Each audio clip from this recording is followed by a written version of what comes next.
First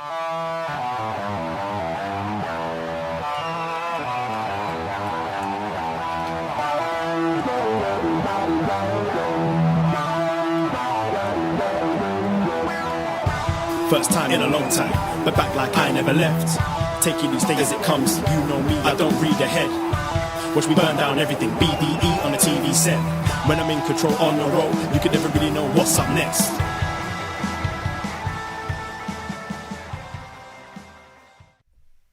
Hello. Hello, hello, hello. Braden Herrington here with Davie Portman for upNXT, the podcast on YouTube. Hello, YouTube world. Hello, YouTube room. How are we doing today? Ooh, we already have people in the room. We're going to chat WWE NXT. We are up next wherever you find your podcast. But yes, I see the chat already. Eric Marcotte is in the room.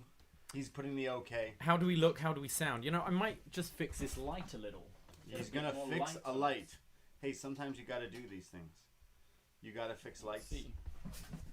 Always. How's that? I think we got a bit more illumination. Now we're more lit. Yes. We're doing well. The chat room is filling up. Chat room's filling up. We're going to talk all about tonight's NXT. We're going to talk all about Saturday's takeover. We're going and to talk some about predictions. The Thunderdome. The Thunderdome. Light fixed. All good. Good and good, says Eric in the chat room. Okay. All right. Well, I think we're going to do a Raw Underground here and advertise for 10:30 and start 8 minutes early. That's okay. Wait, did we already advertise? It's a loose 10:30. It's a loose 10:30. Yeah. Nice. I like it. So yeah, we will start. Let me make sure I tweet this out properly. Hold the phone, everybody. Hold the phone. Let me undo that tweet. And just tweet that out and say we're going live now. Yep. Those damn energy-saving bulbs. Yeah. The main event, sour taste. Yeah. We will talk about that. Kona Reeves, not on NXT, but on Raw. We'll talk about that too. Okay. We ready to go? Let's do this. We're going to start recording up next, guys, wherever you find your podcast. Thank you for tuning in on YouTube. Here we go. Let's do it. Hello. Hello, hello, hello. Braden Herrington here with Davie Portman for upNXT, postwrestling.com, Apple Podcasts, Stitcher, Google Play, Spotify, wherever you get your podcasts. And Davie, where else can they find us? You can find us every Wednesday night at 10:30 Eastern Time. Loose 10:30. A loose 10:30. Get there early. Get there early, guys. YouTube.com/upNXT. Yes, and we are your NXT friends. Friends. And Wednesday nights is for the graps. It's for the wrestling. And there was no AEW to go up against NXT tonight. WWE NXT. There was actual sports, though. Yes, there was. So there was that basketball and hockey and... We don't... those aren't real sports. For the wrestling fans, yeah, it'll be interesting to see how the ratings are this week. Yes, definitely. And I think if they... they've got to go up, right? I would be worried if they dropped or kind of stayed at the same number. We shall see, I guess. But this is the go-home show for TakeOver 30 this Saturday, which we will be doing a podcast, and we will be doing a watch-along on the YouTube as well. We have a whole weekend planned. Yeah, we've got a huge schedule coming up, starting from tonight, so we'll quickly run through that now. Obviously, if you're listening to this, you found us. You found us on upNXT, and that's fantastic. Yes. But we will be doing another free show on YouTube tomorrow night, where we will be joined by social media director, Shot in the Dark, and Zombie Pod presenter, John Cena. Yes. And Post Wrestling's Andrew Thompson, and Post Wrestling's Rocky Maivia Picture Show, TN8, yes, Nate Milton. They'll all be joining us here tomorrow on YouTube for a SummerSlam themed game we are calling the Greatest SummerSlam.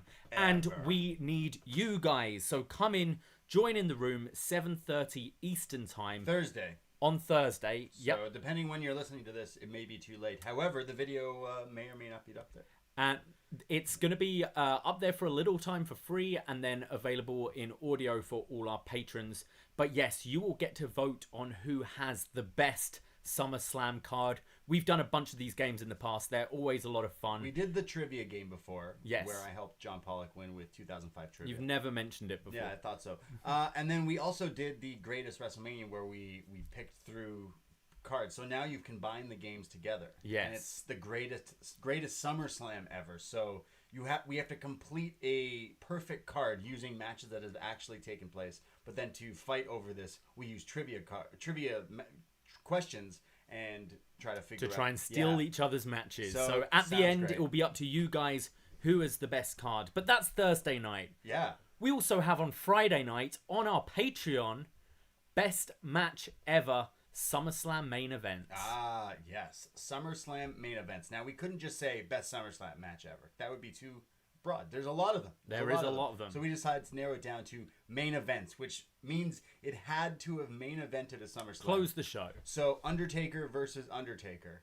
will definitely be talked about on this show. King Mabel versus Diesel. Wow, that Yes. main evented one time. There are some fantastic matches. I think both of us are kind of halfway through watching these, and there's some absolute killer matches that I think some of them maybe people have kind of forgotten about or overlooked. So that show's going to be great. Still time to get in your feedback. Best match on ever. the Patreon. That's one of our favorite shows to do, where we really nerd out about wrestling. If you've listened to any of them, where we go through matches and we rate and we compare them and we review them and talk about which ones we like and which one we think is the best at the very end. And we kind of go through, and I think SummerSlam main events has a lot of potential for some. There's Brett and Davie Boy. There's Cena, Bryan. There's Cena, Brock. There's Brock, Seth. Brock versus everyone. Brock versus everyone. Yeah, there's so many different ones. So patreon.com/upNXT. We just did a review of SummerSlam 2005, which is up on the Patreon from last Sunday night, which is just a pick. We just randomly picked this pay-per-view, which is super fun. Dominic, the custody battle, Rey Mysterio, Eddie Guerrero, Hogan versus Shawn, Hardy versus Edge. There's so many. There was a lot of stuff. Yeah, this pay-per-view was a Undertaker lot of fun. Randy, was it on that one? This Yeah, pay-per-view it was was a stacked in good show. 2005. Yeah, so that was up on the Patreon as well. $5 gets you all these shows as well. But we've been doing so many of these things. Like the summer pay-per-view, the Hog Wild one, the SummerSlam 05, SummerSlam main event, best match ever, the SummerSlam game that's coming out. And then this weekend, yes, on the free feed is in fact TakeOver. We're doing a watch-along with our friend John Cena. Again, we're going to be watching the show along, and then we will be doing a TakeOver 30 post-show, which obviously you can find the podcast form wherever you found this. But we will be doing it live as well. So come hang out on the YouTube there Saturday night. Get your bevies. Get going. It's a Saturday night. And, I mean, NXT might not be in the Thunderdome. We'll talk about it in a second.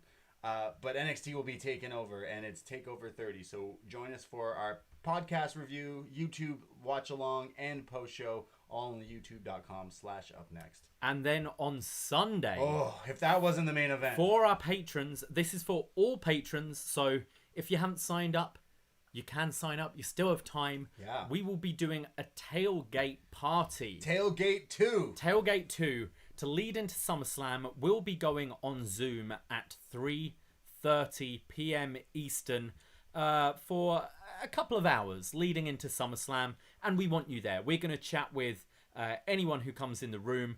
We might have some karaoke going on. We might have some DJing going on. Yes. It's just a chance to kind of hang out, shoot the shit with our wrestling friends. Friends. And so that's going to be available to all patrons. Keep an eye on your inboxes because we will be messaging you the room code and password for this Sunday. And then you can join us again for free in the YouTube room for our SummerSlam watch-along. Yeah, the tailgate. Look, we did a bar last year, and that's when we kind of decided that we were going to launch Patreon, which is a big thing for us. And we did it at a bar here in Toronto, wide open. And obviously, we can't do that these days. So we still want to hang out with all our friends, and that's what we're doing. So the tailgate, come join us, come hang out, get your bevies. Even if you got no one to watch SummerSlam with, because it's a pandemic, well, you can come and hang out with us because it's going to be a lot of fun. So come hang out for the upNXT TakeOver Tailgate 2 for SummerSlam on Sunday. That will be a lot of fun. And then the watch-along as well, so can't wait. And then Monday you get a break from us. Finally. We'll shut up for a few days. Yeah, finally. Yeah. And then all that. But we have so many more shows. Patreon.com/upNXT. For $5 a month, North American tier, you get all the shows that we're mentioning and so many more. And the entire back catalog of all of the shows that we've done. So Check us out there, and that's where you can support us, support the BDE, the Braden Davie Experience, Estate, whatever you want to call us. So before we get into some NXT, how are you doing, first of all? I feel like we just did all the housekeeping. Yeah, I'm pretty good. It's been a full-on week. I've been working a lot. I'm working 2 jobs now, or 3 jobs when you count this. I've been building all the kind of OBS studio stuff for all our things we've got going on. Yeah, I'm getting better. I'm getting better at it. So I'm pretty tired. You're tired. I'm tired, but I'm good. I'm happy. I'm in good spirits. Just we don't have AEW to watch tonight. We get a lie-in, which is lovely. We can go maybe wander to a patio. Maybe we can do that. Last week you got us into some shenanigans after an upNXT. We record upNXT every Wednesday after NXT, and then we watch AEW usually. But we decided let's go quickly find a patio, and we somehow wandered into a patio on a street, and then we ended up at some patio with some of our friends who had a neighbor that was an estranged neighbor that just wandered onto... You know when you meet people, which is rare these days, but you see, we go into our buddy's backyard patio, which he shares with his neighbor, and as soon as this neighbor pops his head, who we don't know, and our friend turns to us under his breath and goes, shit. You know it's not good. He reminds me of... I'm trying to think of the actor's name. Freddie Mercury? Yeah. Our friend Navid, sorry. Navid is our new friend, a stranger that we met, who insisted that we do mushrooms and play tennis and join his bike polo game. I am not making this story up. This is completely true. We got into some shenanigans. We got into some trouble. Reminds me of... I'm going to show you a picture. Jason Mantzoukas. He always plays the same character and everything. I don't know who that is. He's in Parks and Rec, but will just show up and kind of like cause chaos. Apparently, my friends were like, I got home one day and he was just sat in my living room waiting for a chat. Naveed sounds like that guy. He was like insistent that, we're not like big lads, but he's like, you guys are the right size to play my bike polo, which I didn't know. Bicycle polo, like where you ride on bikes and like, I don't know. And then he tried to sell me tennis rackets and drugs, but Naveed might not. Maybe we'll get him on the tailgate. Yeah, why not? He'll probably just find it anyway. Just show up. So you're not a patron. We didn't even talk to him about.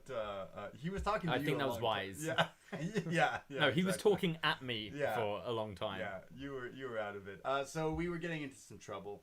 It's summertime. It's the almost the end of August. This August 19th as we're recording this. I don't want the summer to end. I've been swimming, been biking, I've been just living my best summer life that I can right now, and I'm worried that the world is gonna make the best of 2020 if you can. Exactly. Is what I'm trying to do. No, it's actually been a lovely summer here in the city. Shame you can't do all the things that we'd normally be able to do, but as you said, make the most of it. Yeah, and it's been all right. I mean, and we have all the wrestling to watch now in the Thunderdome. So much wrestling this week, and so what are your thoughts on this Thunderdome? Okay, well, what is a Thunderdome? It's an arena. Yeah. A dome, if you will. Yeah. And it's gonna be thunderous. Wow. Gonna be thunderous. That is great. It's a dome of thunder. I'm actually pretty excited about this. It's time to get out of that the PC. Yeah. And I'm really excited at how they're gonna do everything. I mean, you look at their WrestleManias and things. I'd say a lot of the time they're actually WWE are behind in a lot of things, but production value, they're one of the best, I'd say. So I'm really curious to see how this is all gonna look. It's gonna make NXT look worse. Saturday? Just in general, the fact that you've got these shows, like you've got Daily's Place for AEW, and then you've got the Thunderdome Mondays and Fridays, and then we're still just in the empty Full Sail. I think it might. They might. I don't know. We haven't seen it at this point as we're recording this. We have not seen the Thunderdome unless you've seen that Mad Max movie. Tina Turner, I believe. Or we did a best match ever just recently of someone. Was it Terry Funk?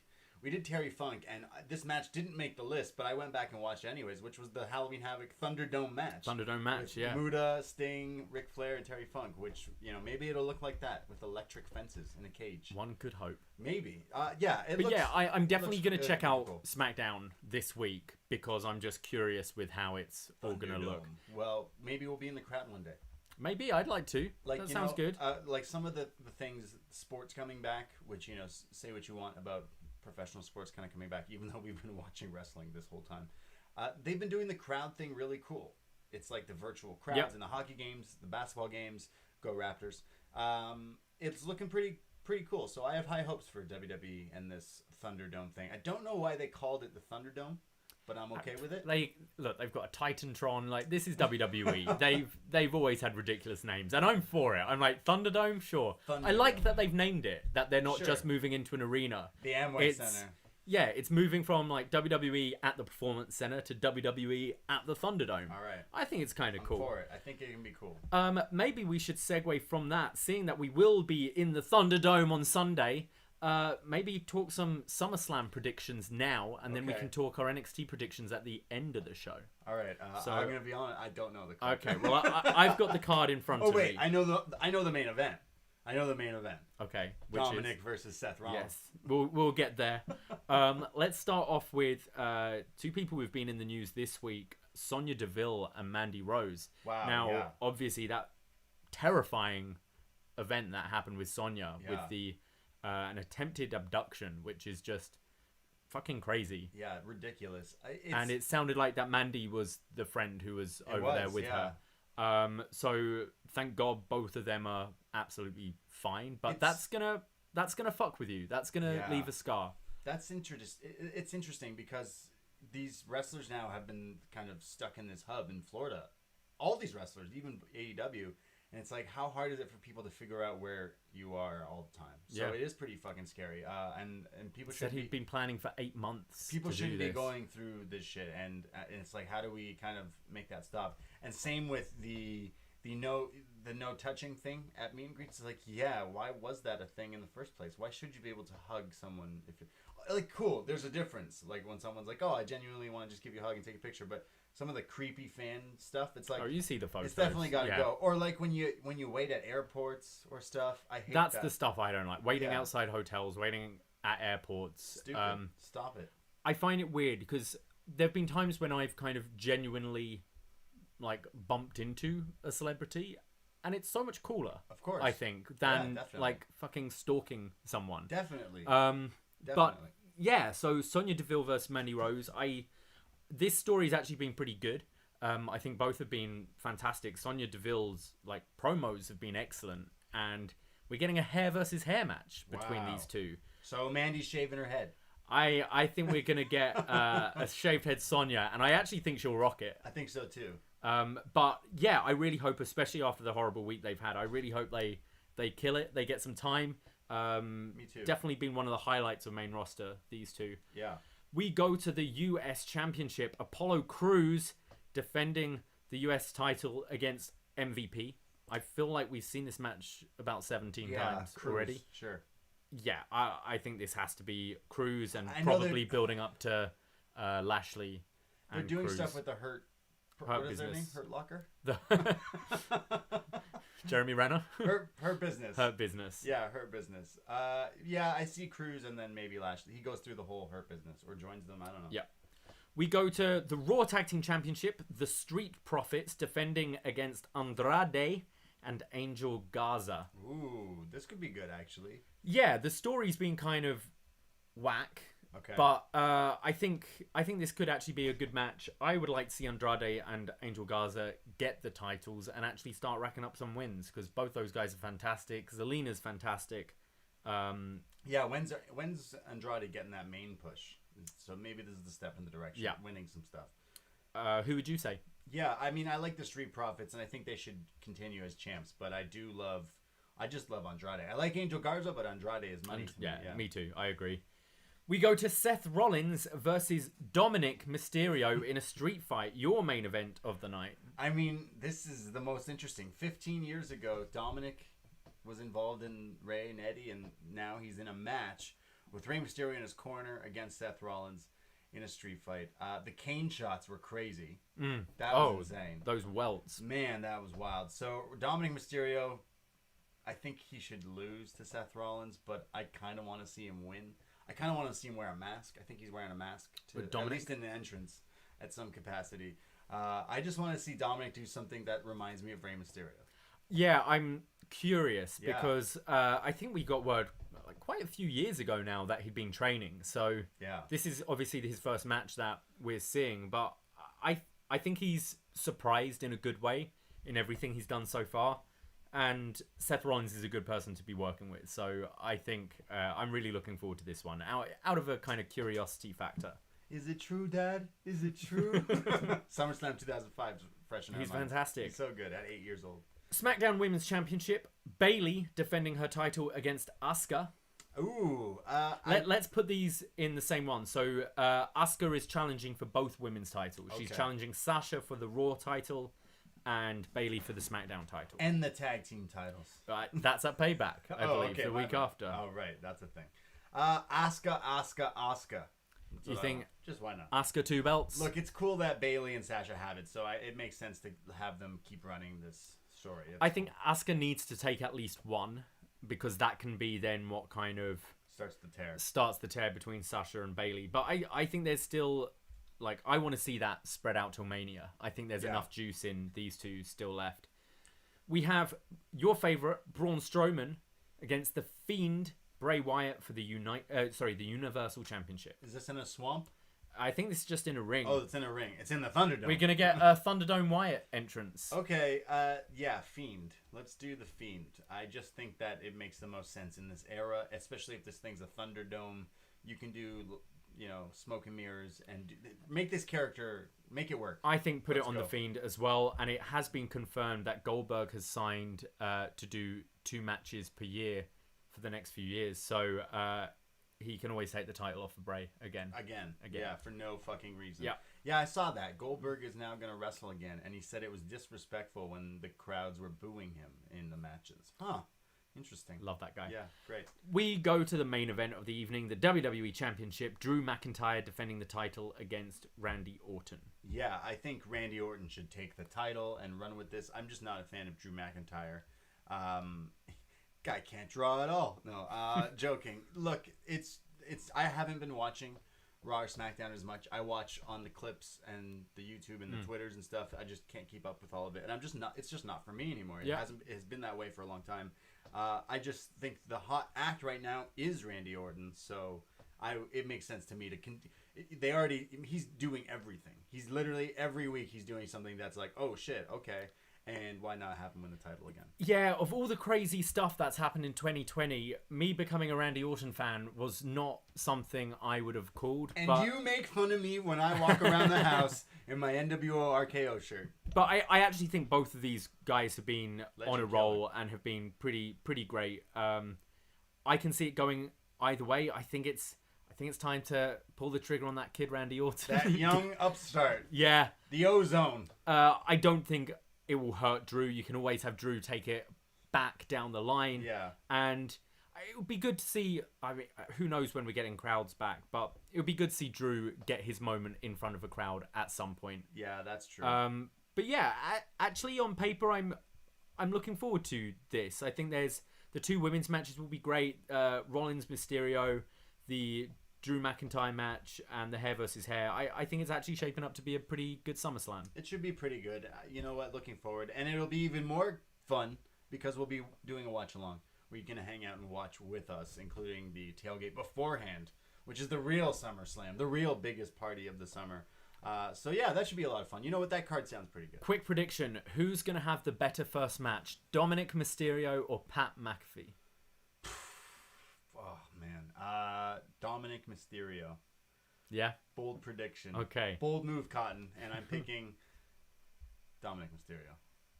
I'm going to go for Pat McAfee. Okay. Because you got all the gimmicks with Dominic. Because it's a street fight. Right. Pat has You think there's going to be no gimmicks in that match? No, it's going to be straight up. Yeah, okay, yeah. You mean the day of they go, oh, now it's a street fight. It's going to be like Brett v. Owen. Just wrestling classic. Wow. You're going to catch heat for that. We've got the drones now there in the Thunderdome as well, so we can get that aerial view shot. That's in Dominic's match, not in Pat's match. Right. Yeah. So Dominic has the advantage with the drones and the fireworks and the Rey Mysterio as your dad. Yeah. Isn't it funny when Rey Mysterio puts Dominic on his shoulders? Do you mean the other way around? Sorry. Dominic puts Rey on his shoulders. That's exactly what I mean. Yeah. Yes, thank you. It's so funny. I don't understand. What's better, that or Goldberg and his kid with no shirt on? Oh, tops off for Goldberg. Tops off for Goldberg. And what's with pants in wrestling? And what's with pants in wrestling? So that's SummerSlam. That's our whole week coming up. Patreon.com/upNXT. Again, go find out all the SummerSlam shows we've been doing. So much SummerSlams. I've been writing trivia for your game tomorrow night. A lot of it is from 2005. I'm not surprised. Yeah. Which is a mistake, seeing that we just reviewed it. And so at least you, myself, and John Cena, I know, watched it just a week ago. Yeah. So might be a bad strategy. Well, I wrote not only 2005, but 2006. 2007. Right? There's been a lot of celebrity involvement in SummerSlam. There has, yeah. Is that a lot of your questions? Maybe. I can say no bit more. of some Jon Stewart trivia. Jon Stewart, maybe some Jackass, maybe. We'll see. We'll see what happens. So, yeah, I guess it's time to talk about the show we are here to talk about. Let's talk about NXT from Wednesday, August 19th, 2020. The go-home show to the Dirty 30. Takeover 30. Talk 30 to me. This Saturday, it's NXT. We've had TakeOver in your house, and they presented a pretty good TakeOver. We were all, as wrestling fans, kind of going in skeptical, like, is it going to be the same as TakeOver? And you know what? It was a lot of fun to watch. And this card upcoming, which we'll give predictions after this whole review of NXT tonight, the card looks stacked, and I'm super excited. Yeah. I'm not. Okay. I'm going to be honest. You're more excited for SummerSlam. I love NXT, but you were going on about Pat McAfee. What are you talking about? I mean, that's the hottest match on this show, I think. Damn. I don't know. There's quite a few things leaving a bad taste in my mouth, and I'm not overly. I don't think this is the strongest card they've put forward. Okay. I mean, hey, that's fair to say. I'd say it's a pretty strong looking card so far, but it's got to be. I guess it's got to be Pat McAfee and Adam Cole as your main event. I think people are excited for it. No, I think people are excited for this takeover, but we shall see. Tonight's show gives us a little recap of what's going on, but it starts off. There's a takeover ladder match involving a bunch of dudes, and the winner will become North American champion. But it's the last chance night, if you will, the last chancery, and it's Johnny Gargano versus Ridge Holland, and the winner will be added to that ladder match. Johnny, of course, comes out with Candice, the power couple, or as he calls himself now, the Wednesday Night. The Wednesday Night. Yeah. I like it. I love the graphic he posted on his Twitter with him as Batman kind of thing. The animated series. Classic. Oh, is that going to be his gear, do you think? Oh, he's going to be Batman at TakeOver? He's going to be Batman?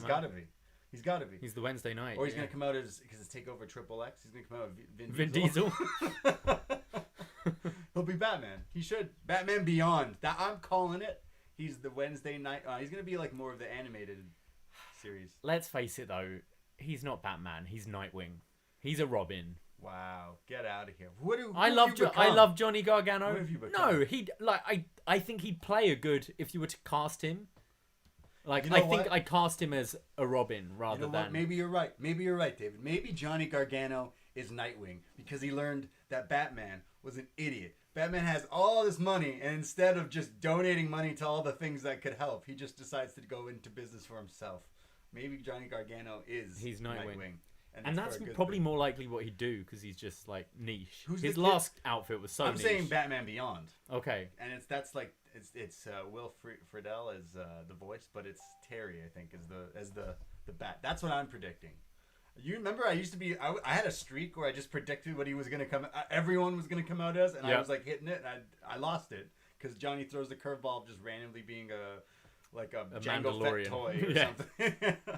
Johnny does not come out dressed as a Mandalorian or the Wednesday Night, but he comes out. Ridge Holland comes dressed out as a British lad with his hat. Yep. And he looks like he's ready to fight. Johnny is obviously a lot smaller because the commentary tell us this every 5 seconds for the first 5 minutes of this match. Look at the size difference. Wow, the size advantage. Wow, the strength advantage. Okay, I get it. He's small. I think it was more to put Ridge Holland over, though, because this is a guy we're not familiar with. We've seen once on NXT Regular, and not many people watch NXT UK. So I think we all know Johnny Gargano's a main eventer in NXT.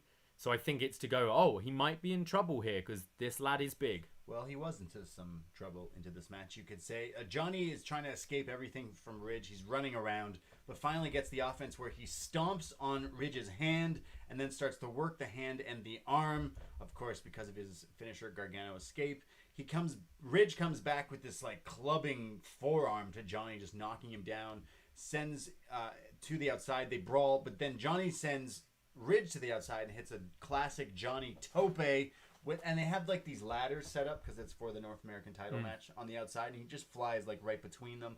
They go to P&P, and Johnny is just working on Ridge with chops and then a jumping arm breaker, just keeping the attack on. When they come back from commercial, Johnny runs at Ridge and is supposed to be power slammed at some point here, but the power slam doesn't quite like full rotate. And this is what we kind of mentioned last week. News broke of this taping of this match where Johnny takes this nasty bump here that just looks like it really hurts.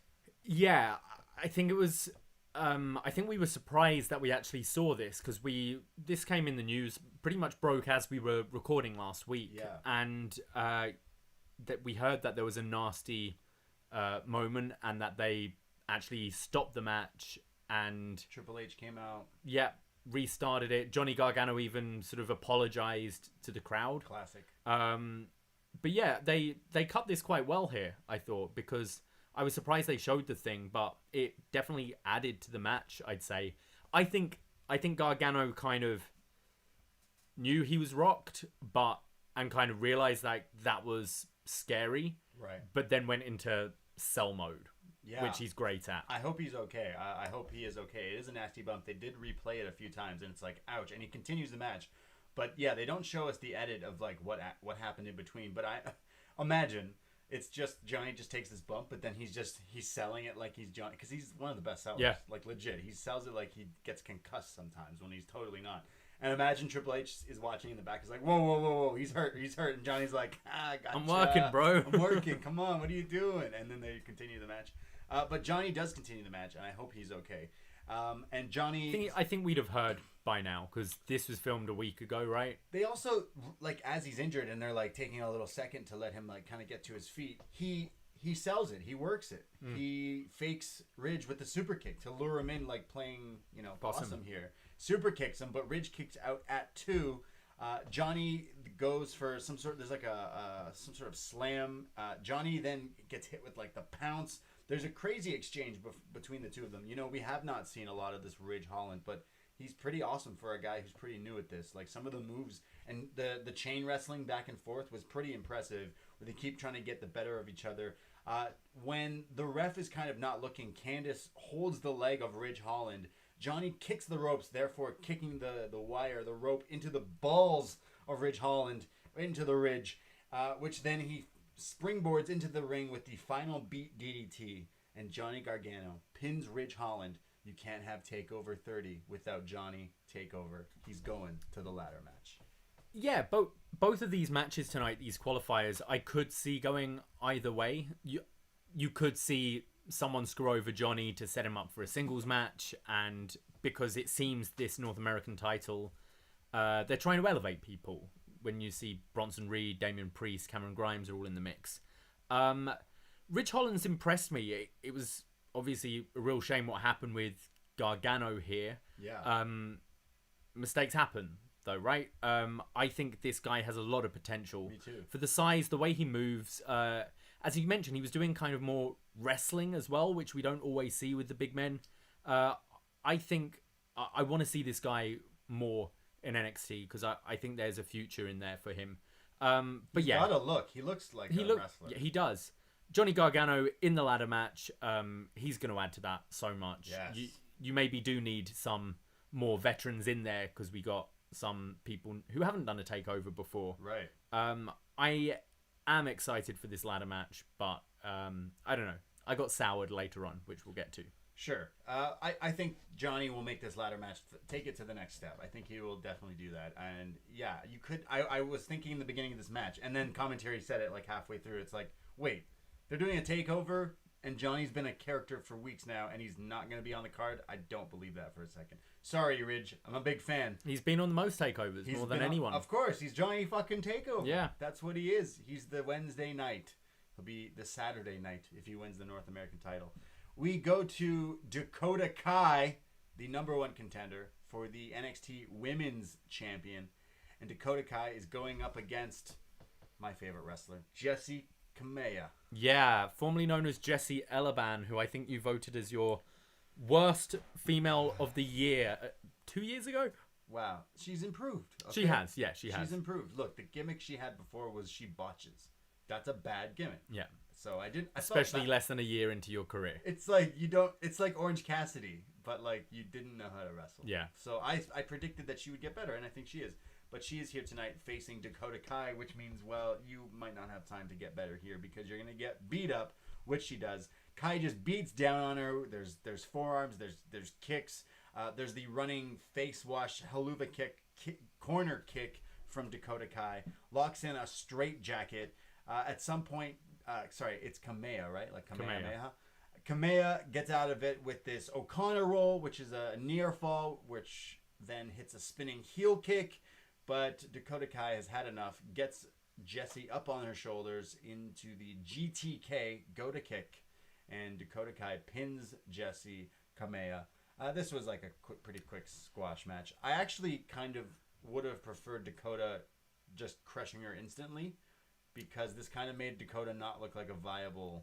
I completely agree. I don't think you should have booked this match. You're going up against Eoshirai, who is one of the best wrestlers, full stop, in the whole company. And Dakota Kai has been in NXT for a while, and we knew her as kind of the cutesy girl who didn't really pick up too many wins. And then recently with the character change, she's been taken a bit more seriously. I think she needed to go over someone bigger in the division, someone who's... It's difficult because Candice is a heel, but someone like a Candice LeRae, who we take seriously, right? Because she's going up to challenge against the title, and this was like Jessie Kamea maybe got a little bit too much in here. It just makes you think, oh, Io's gonna crush her. It's the Allen Angels of NXT. kind of. Okay. Yeah, I don't know who you'd put against. Maybe like we love her, but a win against Shotzi. Like, Shotzi will have her time, but this is the person you're building up to challenge for the title. We haven't seen Kamea in NXT for years. This was all to set up, like, her cutting this promo, which she should have just came in and kicked her in the head and pinned her. Yeah, but I agree. Instead, it was this. Dakota Kai grabs the stick. She grabs the mic. She says, Io, you're out of your mind. You see, I've proved my point. I am in your head. You see, you talk about how I'm scared. Well, I'm not scared. And at TakeOver, I'm going to kick you in the face over and over and over and over. And Eoshirai's music hits. Banger. I'll be the DJ for our tailgate this Sunday. I'll definitely be playing this like 5 times. Eoshirai charges the ring and starts to beat up on Dakota Kai. They fight in the ring. They fight to the outside. And Dakota Kai, the whole thing that Eoshirai said last week was that Kai is still scared. She's still a scared little girl. Remember Shayna Baszler, remember me. Like, we all know the real Dakota. And, of course, Dakota Kai, showing her true colors here, is shocked. She shooketh. She's so shook of Io. She's like, ah! And as you think Io has all the advantage, a dark curtain pulls back, and out comes Raquel Gonzalez, who beats up onto Eoshirai. They bring her into the ring, and there's the tornado bomb laying out Eoshirai. Dakota Kai and her friend's back. Yeah, this wasn't a surprise. She's been pushing the whole, I'm doing it on my own, to kind of make you forget about Gonzalez. But I think this makes her more of a threat. So I liked this angle. Yeah, the angle made more sense. I just didn't like the match beforehand. Me too. This made a lot of sense, and it does show you, like, hey, maybe there's some steam to her beating Io, which I don't think will happen. But yeah, I think this match could be the best match on the show, actually. We then go to Tegan Knox, who's backstage with Mackenzie Mitchell, and is talking about her kind of little grievances going on right now, and talks about how her and Candice are friends, or they were friends, and you see friendships have ups and downs, and you just gotta fix it sometimes, you know? It's like our friendship. We gotta fix it sometimes. Gotta fix it sometimes. What do we do to fix our friendship? Well, probably what she said she's going to do. She was like, we're going to sit down, we're going to have some wine. She literally said that. She's like, we're going to do it how everyone does, over a glass of wine. Wow. So are we going to see Tegan at the Garganos with some wine? Yeah, sure. That's what I got from Tegan's this. turning heel? No, just I think we're going to get a segment at the Gargano house where, they'll be drinking some wine and chatting this out, trying to become friends again. Johnny will be doing some housework in the background and maybe make some dickish comments. That's where I think we're going with this. So, like, what? Does Tegan just not have any friends and is like, hey, Candice, I still want to be your friend even though you're kind of a dick lately? Yeah. But Candice is a full-blown heel. So Tegan wants to fix it because they do their baking videos, right? They're friends in real life, so they're gonna play out. I think it's gonna spiral a mini feud here between the two of them, obviously. But Tegan is just really upset. Tegan needs a friend. Sometimes, friendships you need to give it time and then try to fix it, and it takes the bigger man or bigger woman in this instance step up, and Tegan's gonna try. She's gonna try. Imagine Tegan goes over for wine and then just sits down at the dinner table and there's this jock strap just hanging out. She's like, guys, why do you fucking have What is this? We have a vignette from Finn Balor. He's in the main event tonight against Velveteen Dream. Now, I don't know if you follow Finn Balor on Twitter, but I love his Twitter game. You learn so much about him. Like, he loves Lego. He loves Lil Peep. He's just my favorite guy, this Finn Balor. Okay. I love him. We love the same things. He also tweeted the match card for tonight with his picture saying Finn Balor versus Velveteen Dream, but instead of Velveteen Dream's picture, it was a picture of a bag of trash. Yeah. So Finn Balor taking some shots on Twitter tonight for his match against Dream. Maybe adding some fuel to the fire. Finn in this basically goes off on Dream and ends with, you keep getting chance after chance after chance, but Velveteen Dream, you keep failing, and tonight you'll do the same. So he's saying, you're not going to be in this ladder match, and you're trash. You're trash, Brock. Spider-Man 3, right? Yeah. Good You're callback. trash, Brock. You're trash. This was whatever. Finn's cool, but yeah. We go to our next match. Legado del Fantasma and the Cruiserweight Champion leading the way, Santos Escobar versus Breezango and Isaiah Swerve Scott. Yes. So was there no stripper entrance here? I kind of felt like it was just... No, they did say we're getting a serious Brizango here. We're getting a serious... Well, they got kidnapped, they got attacked, so this is like, when Cena comes out and doesn't give the salute? Because it's like he's in enemy territory and he's pissed off and focused. This was Brizango here. No strip tease from them tonight. Wow. It's They're taking care of business. So, Breezango and Swerve versus Legado del Fantasma. Mendoza attacks Fandango's arm early on in this match. They really liked what Johnny and Ridge were doing earlier. He starts to beat up on them. They keep the attack down. There's Wildin who gets hung on the ropes, and then Breeze and Fandango hit a upside down super kick onto him while he's dangling there. However, the bad guys once again get the beat down on Fandango. Joaquin Wilde is in and keeps stomping down on the arm. But then finally Fandango hits the hot tag to Swerve, who comes in. He knocks everyone down, cleans house, hits this jumping flatliner, pay dirt, whatever you want to call it, on Santos. But then he goes up the top and flies off the top rope, and Santos just greets him with this pop-up knee to the face, which just looks awesome. But then there seems to be this miscommunication where someone gets drop kicked and Swerve goes flying into Breeze, who's on the apron, and therefore it counts as a tag. The ref counts it as a tag. Yeah, so it was exactly. And then Breeze is now the legal man, but Swerve doesn't realize that, gets up and hits his driver, I'm already blanking on the name because they didn't really explain what it was, but hits that driver on Santos, but goes for the pin, but the ref is like, yo, you're not the legal man. And he's like, what? He's like, you're not the legal man! And realizes this. Now Breeze is in, and he's getting beat down. And, of course, we get the Phantom Driver on Tyler Breeze. Santos puts it to bed, and Legado del Fantasma win this six-man tag. Yeah. I quite enjoyed it. I like seeing our favourite here, Raul Mendoza, perform more regularly on NXT. Of course, yes. He hit this really cool bottom rope moonsault that I've never seen before. Okay. You normally see like the Chris Jericho like lion salt off the second rope. Yeah. He did it off the first rope, which I thought looked really cool. I find it funny. What's with referees in wrestling? Like, you see one week where there was a week where kind of Kyle and Bobby just went right past the referee to attack someone in the ring. Okay. And the referee's distracted and not seeing so distracted. Yet the referee picks up on this, falling into the tag, and so on top of his game here. Just inconsistent. Refs, man. And if Swerve's not the legal man, why are you not counting him? Yeah. He shouldn't be in the ring. You should tell him, like, yo, get out the ring. Yeah, so it kind of, look, it shows that Swerve had the pin. He had him pinned, but it wasn't, he got screwed over, so... I was surprised that this wasn't announced for TakeOver. Yeah, Swerve and Swerve versus Santos.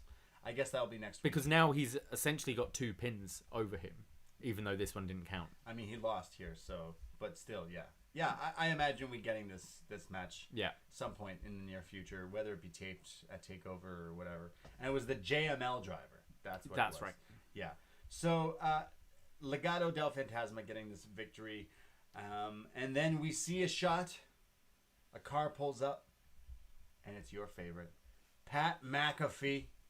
He's pulling up with a squad looking like a damn football team. Because it's actual football team. He's with some football men. Yeah, the football guys. I wrote them down because our friend John Cena sent them to us. And I was like, I don't know who these people are. I'm trying to find them now, but I don't know who they are. All I know is Colby Carino is one of the security guards a little later on. We do have mention that there is a tag team, like 3-way tag team match added to the pre-show at TakeOver, which is Danny Burch and Oni Lorcan versus, I'm already blanking on the other 2 teams. Brizango versus Legado del Fantasma. So 3 teams there, and the winner gets a tag team title shot.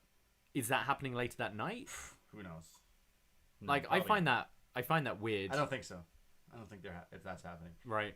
Then they remind us that Metallica is the theme song. NXT Loud, Moth into Flame, and Outcome Undisputed Era. Adam Cole, Roddy, Cool Kyle, and Mustache Man. We'll get into that. Adam Cole says, "Come on out, Pat McAfee," and here he comes with his football guys. And he says, "Hello, AJ Hawk and Darius Butler." Nice. And I guess no one knows who the other guy is. Nice. I only know a few football players. Walter Payton, OJ Simpson, Tom Brady. Yeah. Oh, Walter Payton? You said Peyton Manning? Peyton Manning. Yeah, that guy. He was on SNL once. He was okay. lit. He was really good. I think that's it. I think you've got me. Oh, the guy, the refrigerator. Lawrence Taylor. Okay. Refrigerator. Yep. He's in WrestleMania. He's Gronk? a football player? He's football player. Mojo Rawley. Colin Kaepernick. Monty Brown. Bill Goldberg. Roman Reigns, CFL. Reigns. Yeah, that Brock Lesnar. Dwayne Johnson. Didn't quite make it. Dwayne Johnson, another CFL. I think that's all I know. I think that might be it. Wow. Look, I know. I'm a football Sports. expert. I can't wait till the XFL comes back. I'm gonna have the XFL podcast. It's gonna be great. You'll have to team up with Nate because it's a Rocky Maivia production now, isn't it? Rocky Maivia XFL. Yeah. It'll be with Pat McAfee maybe. I bet Pat McAfee will be in the XFL at some capacity, like on air, like talking, hosting. Yeah, sure. Right? Yeah. Or wrestling. A ninth business. 10th business. Pat McAfee says, "Look, I'm here. You wanted me to come here?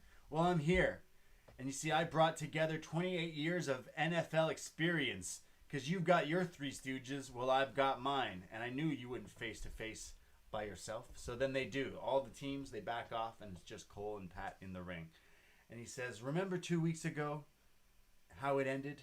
It ended with Shawn Michaels checking for vitals after I kicked you when you were next to stupid Tom Phillips. First of all, how dare you? Leave Tom Phillips alone. He's not stupid. He's a lad. He says, I outsmarted you in your own house, Adam. You've wrestled everywhere, from high school gyms to Japan to the biggest stages, because you're the biggest star on this brand, and it only took me 1 minute to knock you out. And I've never even been in a ring, so it doesn't matter who you bring, whether it be this stupid guy, that stooge, this mustache stooge, referring to Bobby Fish. You better hope I don't stick with this because I'm going to be good at this. I've been in so many industries. I've been in 8-9 businesses and He said he's made millions of dollars in 7 different industries. Damn. And he's now going to make it in an 8th. Damn. He's going to be the 8th wonder of the world. So Saturday, it's going to end. I'm going to end you the same way and you're going to lose to an outsider. Because I'm the next level, and then mentions going to the moon, and I got really upset. I was like, "Dude, you don't talk about the moon. That ain't your spot. Sorry, that's claimed." And then it's kind of a standoff, and Cole kind of wants to get into his face, but then security, Colby Corino, NXT security, they get involved, and in front of Pat McAfee, Adam Cole beats up all the security, knocks them all out of the ring, and stands off. But the football guys, they get in there. And they, you know what? I don't know who these footballers are, but they look like, out of all the football players I've seen, these would be the worst ones to have to try to fight. They look like they don't know how to fight. Right. So I'm like, okay, like, yeah, you're big and you can be strong, but Kyle O'Reilly is going to kill you all. So these guys kind of get involved, and there's like a standoff. And as they kind of go face to face here, nose to nose, Adam Cole says to Pat, "I'm going to make you my bitch." So, TakeOver Saturday night, Pat McAfee versus Adam Cole. Oh, boy. I thought this was probably the best segment of the night. Touchdown! I feel like we're in the minority with this story. I'm hearing a lot of negative comments about it. But I think it's been great. So far, Pat McAfee has knocked it out of the park with these promos. He was pretty good here. He's believable. And Adam Cole's a fantastic promo as well, and obviously a fantastic wrestler. We don't know how long Pat might have been secretly training for a long time. That's the greatest He's wrestler clearly like a wrestling fan, so I think we'll take it quite seriously. Yeah, I really like this, and I think this was definitely the baby face turn is official now with Adam Cole and Undisputed Era. He was taking out all the security guards in like that, which is always the babyface spot. Yeah. And McAfee's the bully in this story. Look, say what you will about this Pat McAfee thing. I know we were pretty hot on the angle because I think it was you that said to me, we got a lot of people who were like, oh, me and you praised the thing. We said the angle with where he kicked him in the head was done really well. Like on paper, Pat McAfee, Adam Cole, it doesn't sound very good, but they did a good job of trying to sell us this angle, sell us this story in the show.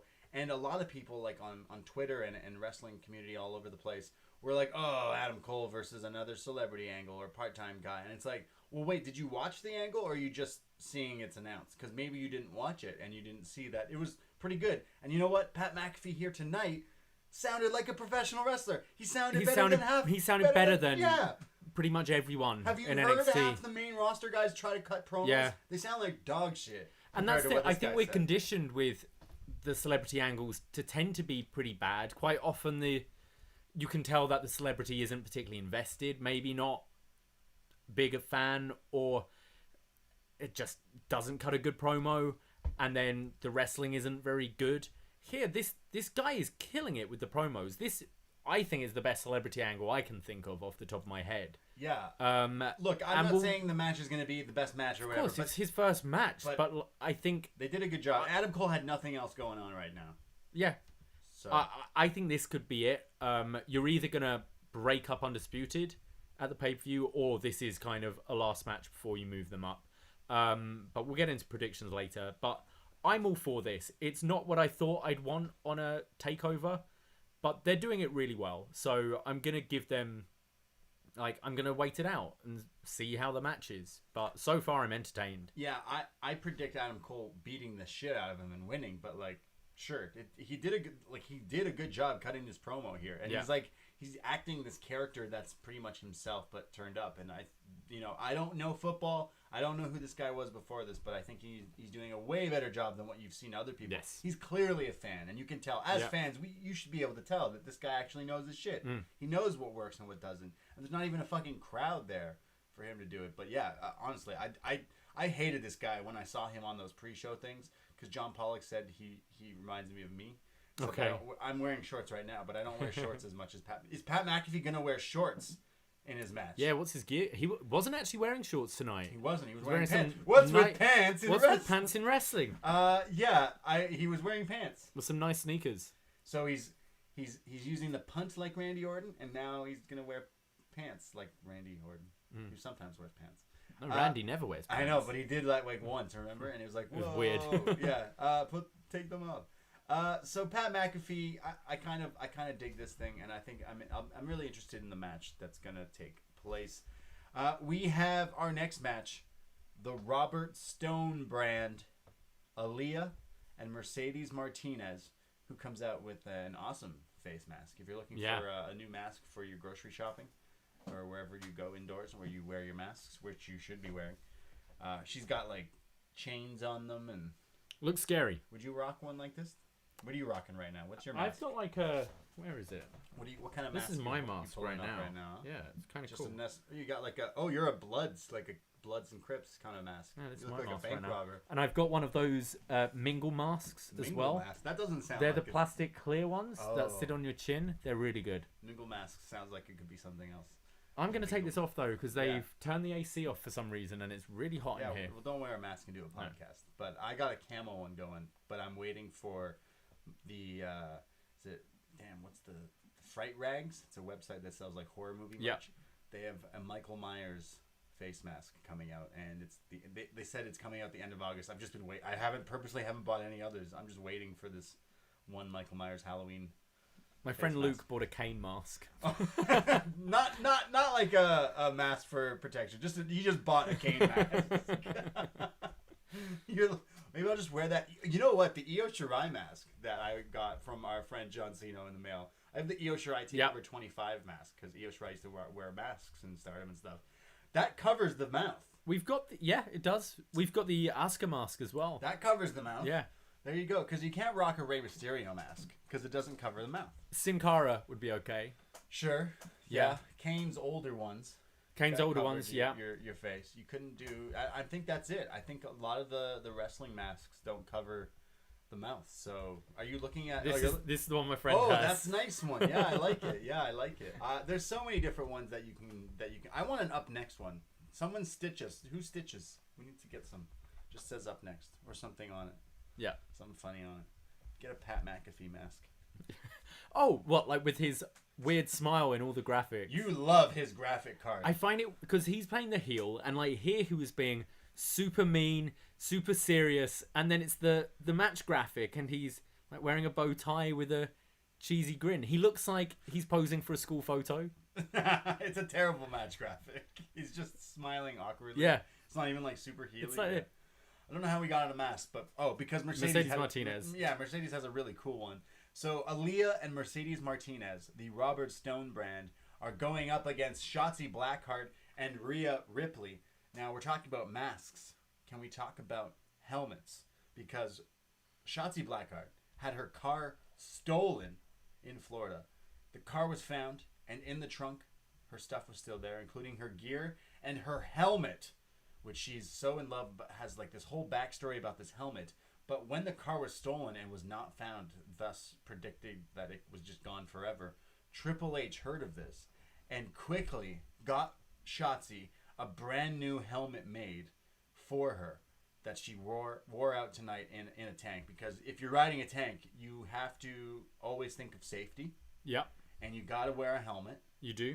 And Shotzi comes out with her brand new helmet. So I thought that was a cool little story. It was a really sweet story, actually, the whole thing where she didn't give a shit about her car, really. It was just she wanted her gear and mainly this helmet. And the fact that Papa Paul went and got this made for her was really cool. Yeah, how crazy is that? That, like, he did not need to do that in any capacity, but he was like, hey, can someone help me out and make this... Someone get this girl a helmet! And he did, and now she has two, so she wore it tonight out in her tank here. But great story if you've seen any of the stuff she's been posting about the story of her and her helmet, getting her helmet and her gear back. I imagine losing your gear just sucks so bad, or your title belt. Yeah, that's probably the worst one at a Longhorn Steakhouse. Shotzi Blackheart, Rhea Ripley versus Aaliyah and Mercedes Martinez. Aaliyah early on gets dumped face first with this like wheelbarrow face buster from Rhea Ripley, which then she crawls into the ropes where Shotzi runs and hits the cannonball. There's then Shotzi with her, I don't know what it's inverted sling blade, like a face buster. Yeah. You like sling blade but bulldog. And then welcome to the ball pit, and then does the classic Jeff Hardy like leg drop to the midsection. Aaliyah, though, comes back with some cheekiness, with some hair pulling. Always mean with the hair pulling. They go to commercial break. When we come back, Aaliyah with a swinging neck breaker. Looking good. Wasn't Aaliyah in your match of the night last week? She was, yeah. Is this 2-2? It might be. Aaliyah with a swinging neck breaker. Let's be real for a sec. She's improved a lot recently. She's been on TV a bunch with this Robert Stone brand thing. And we've given her a lot of shit on this podcast over the years. Like, way before I was even part of it. Like, Aaliyah got a lot of shit. And it's cool to see that she's improved. Definitely. And you have a theory that maybe she's been working closely with Mercedes. Well, like, hey, look, she's in this tag team with Mercedes Martinez. And if you're familiar with Mercedes, like, on the indies, she's a wizard when it comes to the actual wrestling. Like, she's fantastic. And I think a lot of people could learn a lot from her.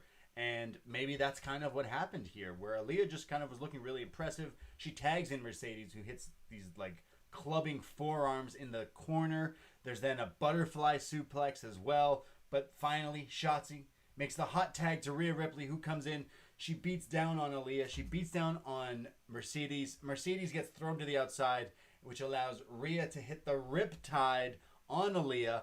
There's then there's a spot where Rhea Ripley goes for like a sunset flip off the corner or something. Sorry, Mercedes is on the apron and Ripley powerbomb positions Mercedes and then just runs and powerbombs Mercedes Martinez into this dark void, this dark abyss. And it's revealed that it was the concrete that Ripley threw Mercedes onto while all this is happening. It looked fantastic. She just disappears. We didn't see this coming, and it's where's she? Because I thought she was going to slam her against the plexiglass, and then she just vanishes. There was no plexiglass. It shows in the ring, Aaliyah is laid out. Shotzi climbs to the top with the high angle senton off the top rope. Shotzi pins Aaliyah. Ripley and Shotzi, the Heart Rippers. Oh, John Cena came up with that. Okay. I guess if they're a tag team, that's what they would call themselves. But Shotzi Blackheart gets the win here over the Robert Stone brand. And then it's revealed that Mercedes Martinez was powerbombed onto the concrete on the outside, and Robert Stone is very upset about this. Yeah, I quite enjoyed this match. I thought, like last week's tag, it was a lot of fun, and I love seeing the improvement of people like Aaliyah. I think we're going to build towards a Rhea Ripley Mercedes Martinez match, which sounds good, sounds cool. And maybe Shotzi and Aaliyah have they faced in singles? I'm sure. Probably. They're probably going to do that. But yeah, I thought this was pretty good. There was a cool spot early in the match where Shotzi goes for like a jackknife pin and Aaliyah kicked out and Shotzi sort of bridges up to her feet, but she kind of bridges up into a smack in the mouth from Mercedes on the apron. Ducks it. Like tries to duck it. Yeah, that looked great. No, I enjoy these teams. I think they're working for me. Yeah, I see star in Shotzi Blackheart. 100%. Like everything going on from like the way she presents herself to the wrestling to just now her character herself on social media, right? Like she's just become an all-round star. I feel like there's a lot of potential for her. She's very likable, which probably means they'll turn her heel by the end of the year. Ooh, a heel Shotzi. I'll turn your heart black. Welcome to the ball pit. She puts like razor blades in the ball pit. Oh, damn. Damn, it'd be wild. Remember ball pits? That's not a thing anymore. Nope. Wow. So we go to a video package for the NXT World Title match this Saturday at TakeOver. Keith Lee and Carrion Cross. For some reason in my notes I wrote crisscross. Definitely not crisscross. Carrion Cross does not wear his pants backwards like crisscross. So it's actually a really cool video package. It's got like classical music, like choir singing over, showing Keith Lee and his journey to winning the NXT title and North American title, but then cuts back and forth with Scarlett and Cross with the hourglass, and then like ways the video like morphs into like a volcano, and they're talking about a volcano waiting to erupt, and we hear the song Frantic from Metallica, a new Metallica song here. And then it cuts back and forth with Keith Lee promos, Carrion Cross promos, and Keith says he's going to whoop dat ass at TakeOver 30. Great video package. This is obviously what's going to air before the match on Saturday, but there was no lead up or any addition to this story after Keith Lee getting the fire to the eyeball. There was like kind of nothing after that. They seem to do that a lot. We normally have the like Prime Target or something like that on the go home. Yeah, I could have maybe done with something instead here. But this video was cool. As you said, we are going to probably see it again on Saturday. Look, this video package was really awesome. I thought it was pretty cool. The effects with like the fire. Karrion Kross looks so spooky with his smoke and mirrors. He's like reminding me of The Undertaker because it's obviously like the horror character. And Scarlett looks great as well. But this should be awesome. I think this is great. But I felt like you could have at least had an interview with something. Mia Yim or... something, because the last thing we saw was him like in the hospital. So it's like, okay, was he gonna fight? Can he see? Yeah, last week's angle should have maybe even been tonight instead. But then he's got to wear an eye patch then, an eye for an eye. Yeah. So Keith Lee versus Karrion Kross this Saturday, but the video was cool. In the chat room, John Cena says Keith Lee makes you wanna jump. That's some crisscross for you. Oh, yeah, gotcha. We go to our main event. Finn Balor versus Velveteen Dream. I thought we kind of went off on a little tangent last week about the kind of, was the upset kind of return of Velveteen Dream. And we were like, this is kind of leaving a very sour taste in our mouth right from the get-go, from the surprise. And we were totally not alone with like the internet community, wrestling community.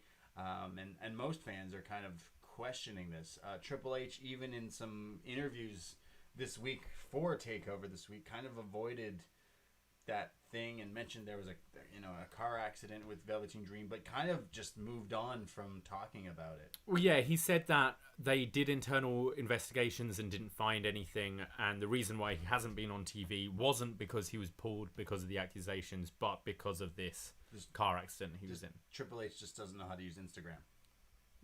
I mean, yeah. It's interesting. It's really weird because you know what? I'm a wrestling fan. I use Twitter, and I go on it all the time. And all I've seen this week is a lot of negativity surrounding this and how a lot of people are really thrown off. In fact, going live tonight, some of our listeners in the chat were like, guys, I don't like that they're using Velveteen Dream. I can see people are commenting, and a lot of fans are not really cool with this kind of going forward. So it puts us in an awkward position considering we continuously have to talk about this guy. Yeah, I just think it's whether they did investigate and found nothing or not, you're going to get criticized at the moment. Right. So I think you should just let this guy rest for a bit and do like a proper investigation. It's the transparency, and as you say, like Triple H kind of just sort of brushed it off. We looked into it, and then in another one, he specifically said, let's move on. I don't want to talk about this. So it's like, okay, well, look, I hope the guy is innocent, but, we've seen things, and it's hard to tell what's what and what's stuff, but everyone in the wrestling world and fans and everything seems to kind of be not really okay with this, and yet we're still having to watch. So it puts us in an awkward position. Would this have been the time where you change the channel over to AEW? But it wasn't a show tonight. Yeah. So, yeah. But we'll continue with this match. Finn Balor versus Velveteen Dream. The winner gets added to the ladder match at TakeOver 30. Velveteen Dream's wearing... to make matters worse, Velveteen Dream's got his like Hulk Hogan-inspired facial hair going on. Like the goatee, but it's dyed blonde. Yeah. Red shirt, mesh shirt. Early on, they do like drop downs and running the ropes, and Finn kind of gets the best of him and points out the finger guns, which, in this pandemic era, you can't really handshake people. You don't really want to do the fist bump. You could do the elbow bump if you want, but you know what? Finger guns, right? It's all about the finger guns. I love a finger gun. Yeah. I think we talked about finger guns last week. We talked about them last week. Finn Balor doing the finger gun, though, with just Finn Balor. We don't have the abs like Finn Balor. I think the abs add to I'm getting there. You're getting there? I've been doing my intermittent dieting. Considering our NXT meal tonight was just more Korean barbecue, short ribs and stuff on the grill, maybe you'll get some abs. I will. They're coming. Right. Watch this space. What? Watch this space. They're coming. Watch the space? Yeah. What's that mean? No, I mean, like, give it time. Oh, okay. I'm getting abs. All right. I believe in you. I support you. Don't doubt me. I'm not doubting you. I just think you're fine the way you are. That could be better. Fine isn't we good all enough. could be better. I'm fine. I'm not the finest, though, am I? You're not the finest. No one really is, baby, except Kona Reeves, Raw Underground superstar. Yes. He didn't show up on tonight's show. I mean, is he now just officially Raw Underground?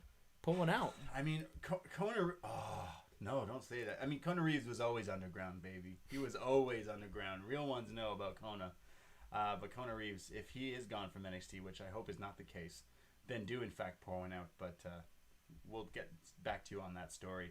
Velveteen Dream and Finn Balor continue on this match. There's Finn who's just roughing him up and beating him down and starts to work submissions on his legs. And Dream fights back and gets Finn in the corner with the 10 count. Almost said a Freudian slip there. But no one's counting, and he says, "Where's my count? Count me!" And he starts to beat him up in the corner. And this is where Cameron Grimes comes down. He climbs up one of the ladders that's kind of in the foreground on the entrance and just grabs the North American title and then just sits up, perched up on this ladder, and watches the match. Yeah, it looked like a tennis umpire just sat watching. That's what you got? Yeah, true. No, you know what I got out of that? A leprechaun. He's the leprechaun. Tennis umpire. He's up there. He's like, I'm going to watch this match with my goals, and it's the North American title. Tell me he's not the leprechaun. Cameron Grimes up there on that ladder, perched up, was super creepy and hilarious. So he's watching this match, and Dreamy's beating him down. They go to commercial break, and USA Network reminds us that Rush Hour 3 is airing after NXT tonight, not Rush Hour 2. I guess they showed that earlier in the week, you would hope. Or maybe they just don't have the rights. Imagine you just skip 2? No, you skip 3. Jeez. Cameron Grimes is continuously watching this, and he's just chilling there.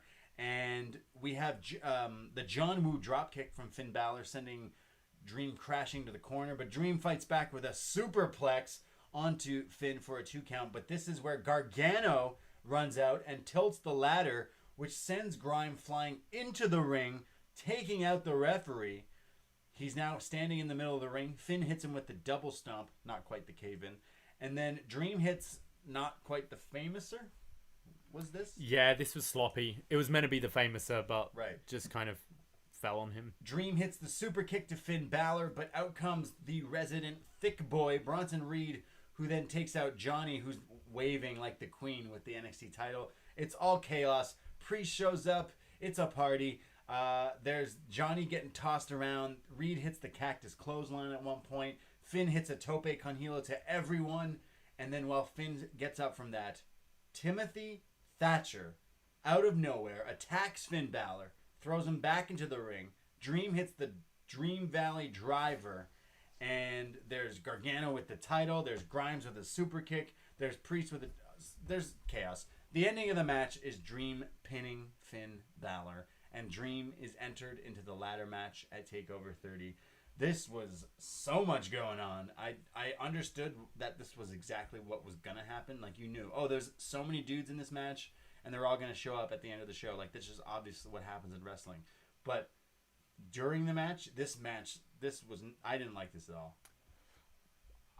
The match is going to be great, and this just like you should have just had a match. It should have just been Finn. I loved the highlight of this was the leprechaun Cameron Grimes chilling on the ladder for a little while, but everything else just seems so like overbooked, and TNA and WCW whatever just didn't. No, it felt main roster. Yeah, this was just we're having a ladder match. Let's get everyone out and let's see the lineup. The match, I don't know. I'm just watching it and I'm feeling weird about watching Velveteen Dream on my TV, so couldn't really get into the match. I agree. It's the character as well of Dream with everything he's been accused of, and he's kind of a creepy character, which makes it even harder to watch, right? Right. And then just the end, everyone coming out, like Have I missed something? What's Thatcher got against Balor?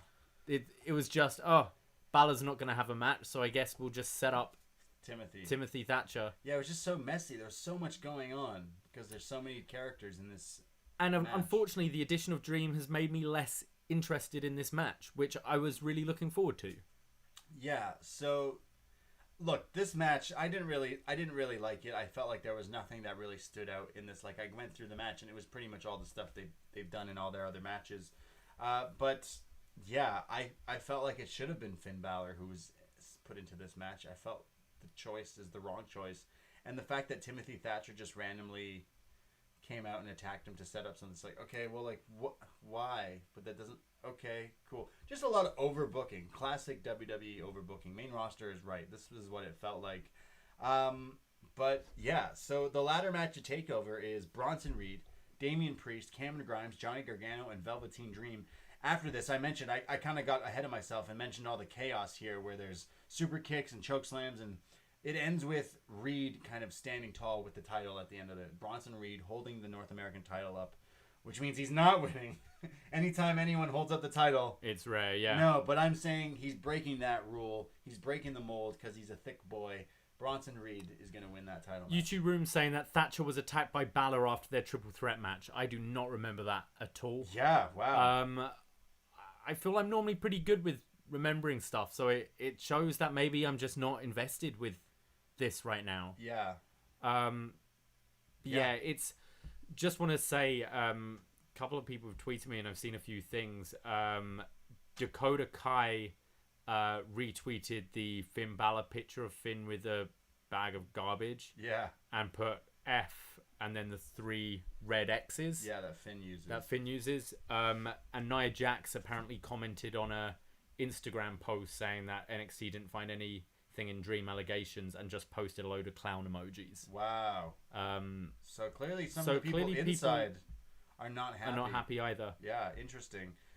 Yeah, look, this kind of left a sour taste in my mouth with the whole Velveteen Dream thing. Again, it's 2 weeks in a row now. He's been the main event and won matches, and it's just, it does kind of take you out of it, especially as a fan. This ladder match was stacked, and then we've added Velveteen Dream. And you know what? If these allegations aren't true, then, like, yeah, I feel really upsetting, but there's so many things going on that we kind of can see through stuff. I don't know. Again, they are allegations, and who are we to say? But I was a fan of the Velveteen Dream. You know, if this... Yeah. Like, years ago, we were all fans of him and the stuff he was doing. Just right now is definitely not the right time. The ladder match is a little tainted now. Yeah. I would and say you've got so many people on that roster and so many people who aren't having a match at this TakeOver that you could put in instead. Yeah. Yeah, very, very, very interesting that they're going with that. But that was NXT. It ends with Reed with the title. I'd say my match was Johnny and Ridge Holland, which was the highlight. But all through, this wasn't the greatest episode. No, this didn't really do anything for me as a go-home show. As I said, the thing I enjoyed the most was the Pat McAfee, Adam Cole segment. I quite enjoyed the 6-man tag. I liked the ladies tag. But nothing on this show was blow away at all.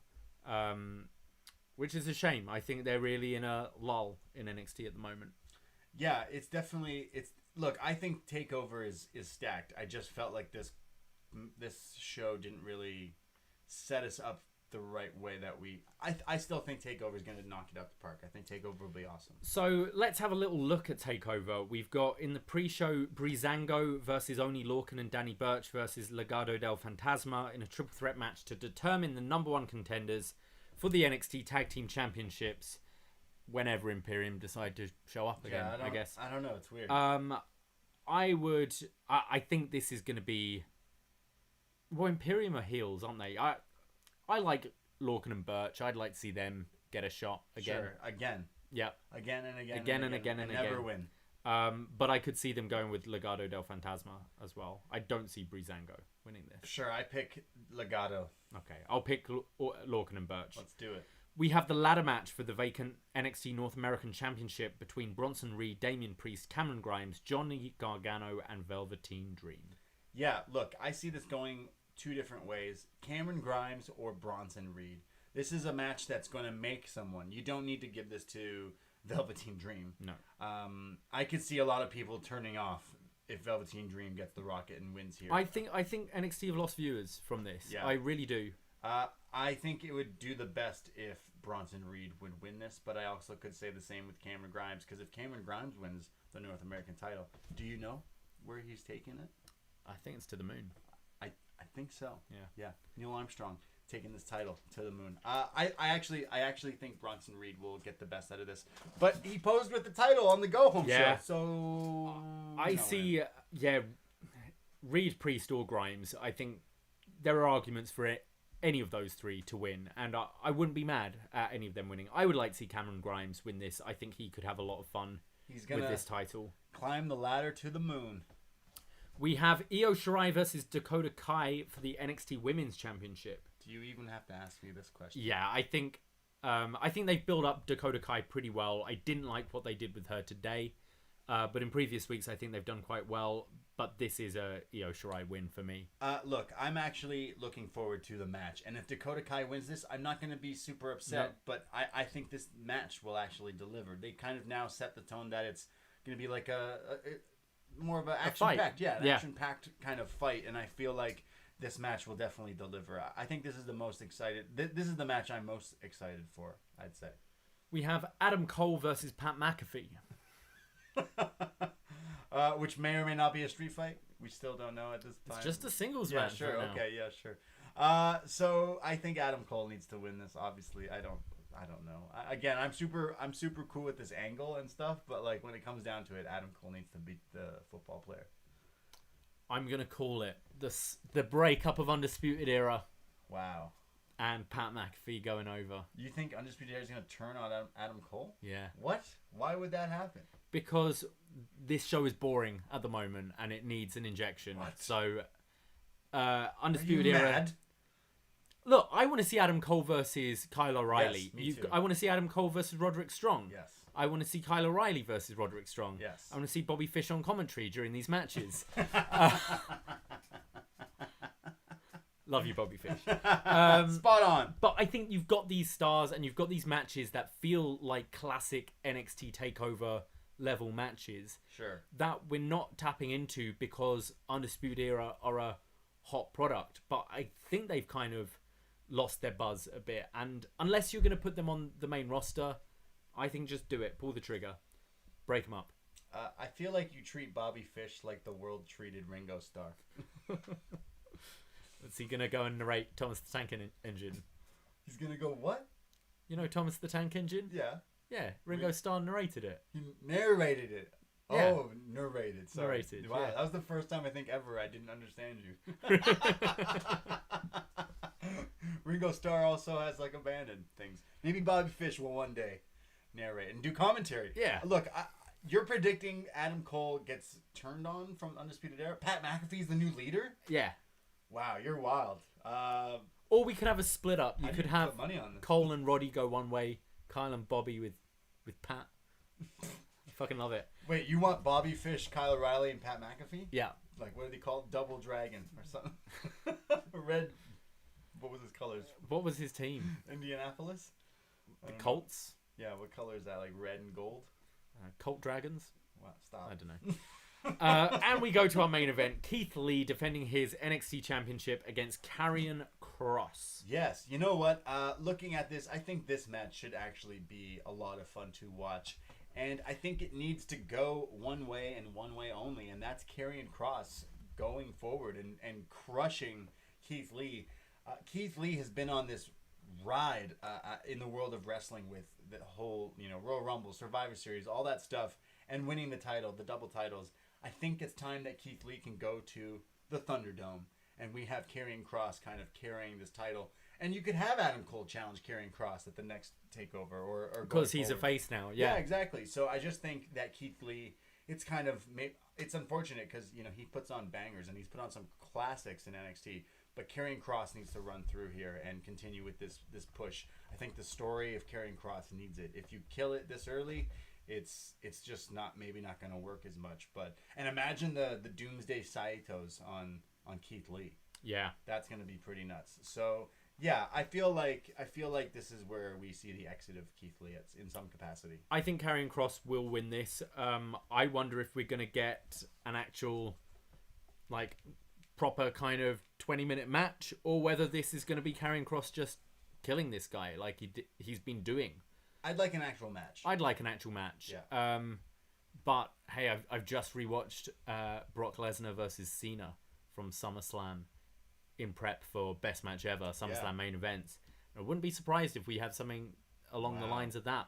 I think you're right. I think Keith Lee would be great on the main roster, and should be a star there. But it's hard to tell with WWE.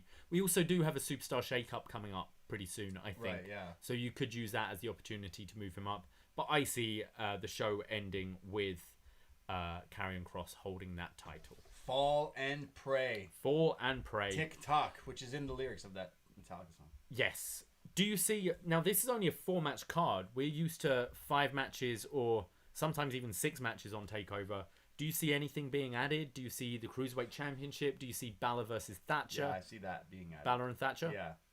Just randomly last minute thrown in there. Which, again, is weird for NXT, because something NXT was always good at because of the taping structure was like booking ahead, right? And long-term planning. And you normally know the card a few weeks before TakeOver.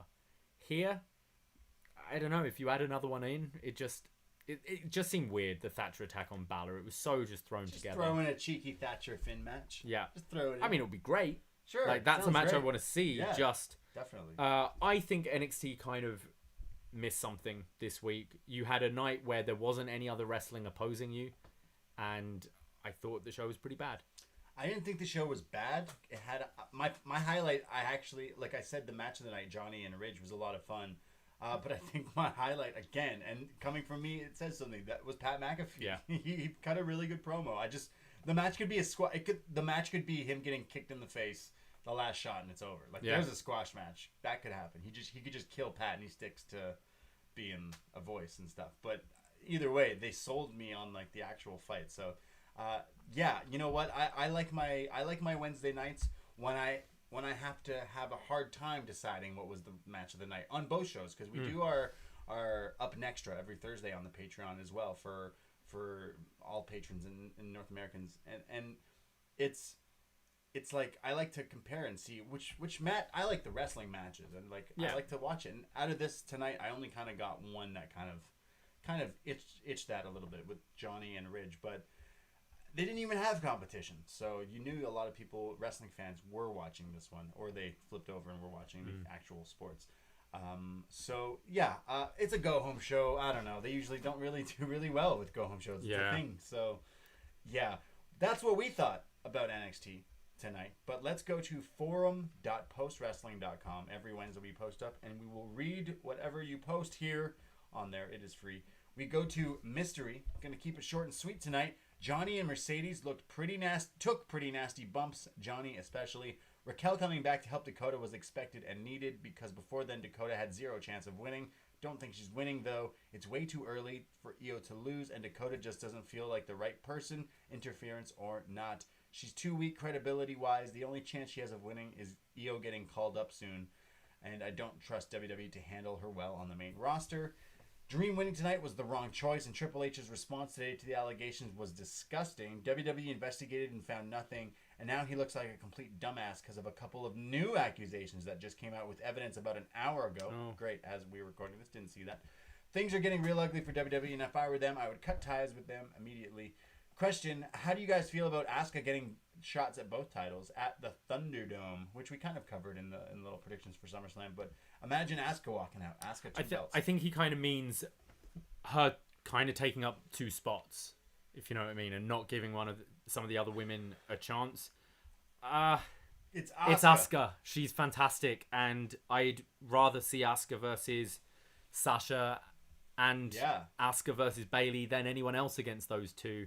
And I'm sorry, you don't get participation awards. I want to see the best wrestlers. Asuka's great. And Asuka's great, yeah. And that's it. Thank you, Mystery. Okay, we go to Andrew from Cape Breton. I'm going to post early as I have no interest in the Creepatine Dream, so I don't care much for the main event match result. One of his accusers went to the police and the police didn't get back to him. So I checked out NXT as there was no AEW tonight, and I gotta say, this show is really boring. It's got bland wrestlers, few characters, and the promos are all subpar compared to the people in AEW, and even some people on the main roster. Sure, Pat McAfee was fine, but compare him to Jake Roberts, Cody, MJF, even a guy like Ricky Starks. The first hour was one of the longest hours of wrestling I've watched in a while. A good compare and contrast was tonight's Dakota Kai jobber match against Jessie, What's-Her-Face, and Big Swole versus Rebel from a few weeks ago. The latter match was a lot shorter, but it was a lot more explosive and did a great job getting Swole over.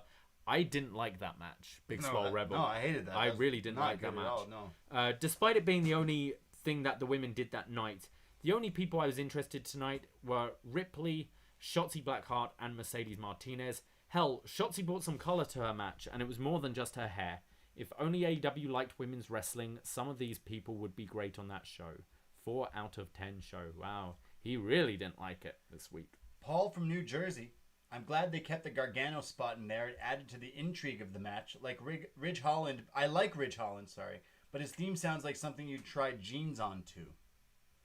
That's an interesting... I've never thought of what... I don't know what that means. I figure whenever I'm trying jeans on, I'm listening to whatever's playing in like the Old Navy or Hot Topic. So it's probably like some Matchbox 20, some Rob Thomas, some Santana, you know. Continuing, he says, change that crap. So happy to see Big Mommy Cool is back with the Heartbreak Kick. But I wish this happened on Saturday as I want Dakota to win. Big Pat McAfee fan, though he cut a savage promo tonight. Every time Blackheart yells, welcome to the ball pit, an angel dies. I hope she can live with that. It's okay. Demons are cooler. This week, Kona fact. Kona's finishing move is the Hawaiian drop. It's like the Samoan drop, but Hawaiian. Never forget, you are the superior brand.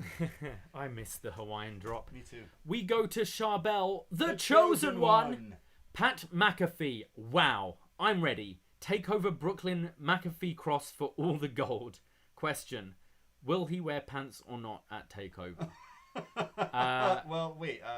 He's going to wear shorts. Yeah, I think he'll be in, like, ball shorts. Yeah, I'm in ball shorts right now. You just can't see. And finally, Adam from the street.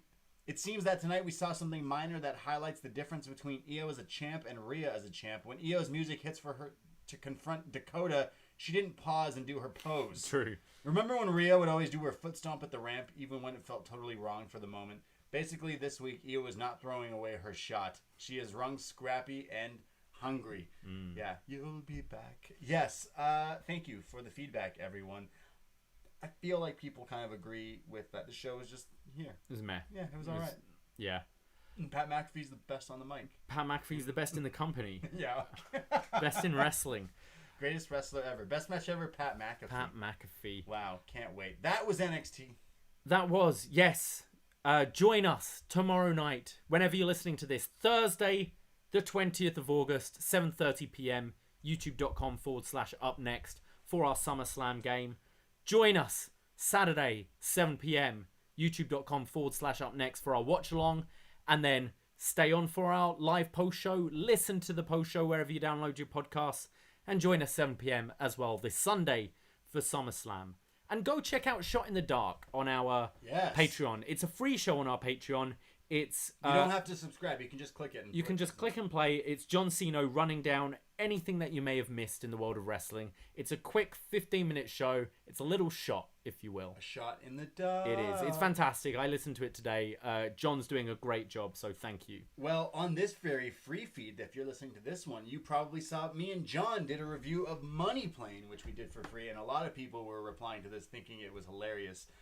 That was so fun. Edge and Kelsey Grammer in Money Plane on this very free feed. But follow us on Facebook, upNXT Podcast, and the Facebook group, upNXT Podcast group, and the Twitter, @upNXT Podcast, to figure out what we're doing, our whole schedule this weekend. We'll be tweeting out and letting you know all the stuff, whether it be the SummerSlam trivia game on our YouTube, youtube.com/upNXT, as well as our watch-alongs, our hangouts, our post-shows, our tailgates, our parties, our everything, because you're our everything. So all the stuff at upNXT Podcast on Twitter, and postwrestling.com for John Away and all the stuff they've been doing for this SummerSlam weekend. There's so much wrestling going on this right now. I should be in New York going to Wrestle Dynasty. Yeah, I should be in Boston. Never been to Boston before. Yeah. Do you remember that when that was a conversation? Yeah, we were arguing. Like, no, I'm going to Boston. And we were going to do some crazy post show. Covering both. We were going to do both from different cities in the U.S. And damn it, Corona, you ruined our SummerSlam / Wrestle Dynasty. Instead of Wrestle Dynasty, which could have been Okada versus like Ibushi 2, it's now like New Japan's doing like Taboo Tuesday and weird fucking shit. Oh, have you heard the stipulations? That's for another show. But that's a heartbreaking thing. As a wrestling fan, you hear me talk about NXT every week, but we love some New Japan, and the New Japan stuff is even more fucked up than WWE right now, and that's just truly, truly heartbreaking. But thank you so much for listening to this show. We will be back this Saturday with our Takeover post-show on the podcast feed as well, so look for that. I myself, Braden Herrington, you can find me on Twitter and on Instagram. I am at the Brady. And I am at Davie Portman. And we'll be back. Thank you so much for listening, supporting, and we'll be chatting you very, very soon. So take care. Goodbye. And oh man, I didn't think of anything good. Fuck it. Go. This Sunday will make you our bitch. I got the day wrong, didn't I? This Sunday? Saturday. This Saturday. Saturday. Yeah. Yeah. Yeah. Ahoy! All right. How we doing, room? Who's still around? Woo! Eric is lit AF. Eric is lit AF. Whoa, that's a first. Never heard that one, Eric. Eric doesn't usually get lit on a Wednesday night. Do you, Eric? I feel like he does, actually. Now that I feel like I'm wrong. Yes, Jake, we'll just keep an eye on your inboxes. We will send the Zoom details in the next couple of days. But 3:30 p.m. Eastern time for the Zoom party. Yeah, right. I think we want to try and make a patio tonight. So we're going to say goodnight to you all. We're going to upload this and bid you all adieu. Bye. Take care, guys. Peace. Love ya. Bye. Love ya.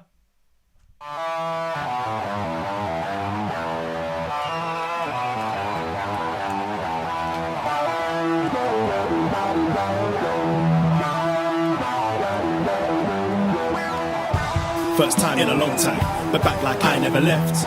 Taking these things as it comes, you know me, I don't read ahead. Watch me burn down everything, BDE on the TV set. When I'm in control on the road, you can never really know what's up next.